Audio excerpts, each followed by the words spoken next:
Nigel, what's your assessment of that one? I thought we did enough to get at least a point out of the game, having gone 1-0 up with just after half time. I thought we defended well enough at that period, and it's just the one ricochet into the box where both our centre halves have sort of ended up on the floor, and they've chipped it back in to get the equaliser. The longer it goes at 1-0, the more the game opens up. But we didn't feel under great pressure at that point in terms of Bish had very few saves to make in that period of the game. How hard is this one to take?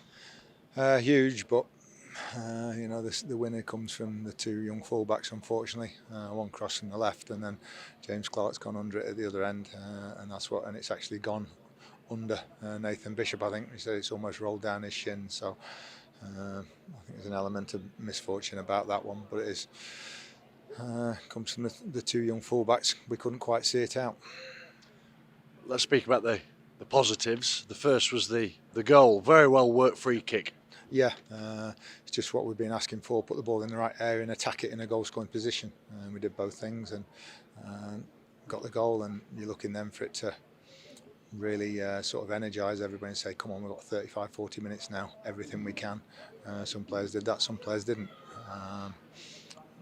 But I thought over the whole game, they didn't cause us, forget the last 5 minutes or whatever, last 5-10 minutes when we're pushing forward. Over the whole game, I didn't think they caused us too many problems. There was no want for endeavour today, was there? No, not at all, no. We just need people to get up to speed a little bit more. We had to bring Jordan off because he looked absolutely shattered. Missed a couple of weeks of pre-season, so he really needs to do some physical work. So he's in good enough shape to be able to play Saturday, Tuesday, Saturday at the level required in League Two, which he didn't look to be in the second half today. I think when you get sent clear or half clear as he was, and you end up with no shot of any kind, very, very frustrating that. Yeah, that was possibly a defining moment, wasn't it? When Riso slips it to Jordan Bowery, just couldn't get the shot away. No, he didn't try to get the shot away. That's the disappointing thing. When you're in that position, whatever you do, whether you want to take a touch, take him on, whatever, you get your shot off. That's the rule inside the penalty area. Everything that we talk about and work on in training is getting shots off. Was it not just miscontrol then? Well, I don't know. He didn't get the shot off. Ultimately, he didn't get the shot off for whatever reason, and that's what you're looking to do in that situation. But so disappointing. Good to get George Maris back on the pitch, but he didn't look right when he came on. And ultimately, we need our two first-choice fullbacks back, I think, to compete. When Stags... Sorry, I thought we'd have got a result today if we had our the two young lads are two young lads and we had to play them.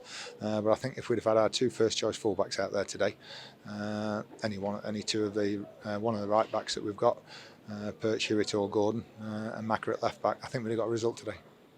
When Stags went 1-0 ahead, is it a sort of natural reaction against a side who are doing so well to sort of sit back and hit them on the counter, or was that conscious? Well, no, that's what the whole game, we want to be solid, with Oatsy up top, cause them a problem on the break, and then you see that work, and then we get a situation from it and we don't make anything of it. So, and I thought we were pretty comfortable. I thought the centre halves played well today.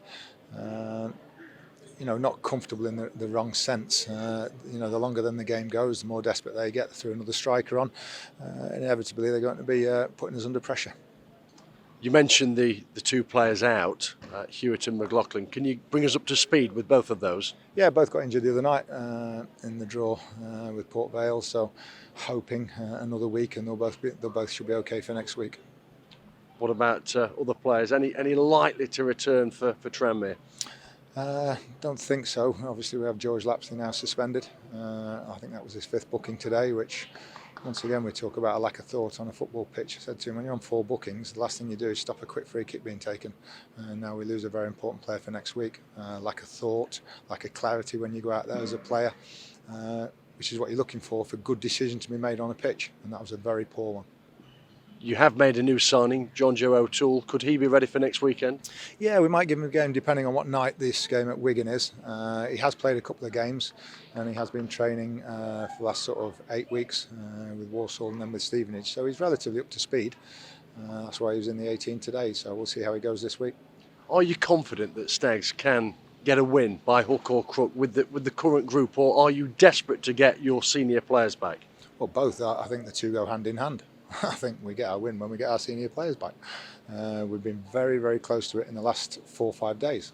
To not beat Port Vale with a major decision against us in the second half, and then Today you're 1-0 up with half an hour to go and we're going to concede 2 goals because of the players we have missing. So the two go hand in hand. Final word for the Stag supporters, 200 of them. They stood behind to a man and appreciated the boys' endeavours today. Well, a week ago we sat in Northampton and, demoralised was the word you used, rightly so we were. I didn't think we went through the motions like that. But I think today there was an awful lot of effort out there and disappointing decisions on the ball at times. But I thought there was a lot of effort and enough to get us a result. A team that's only lost 1 game all season. Seven defenders missing. Maybe it was inevitable to concede, but it's still very, very disappointing. Thanks, Nigel.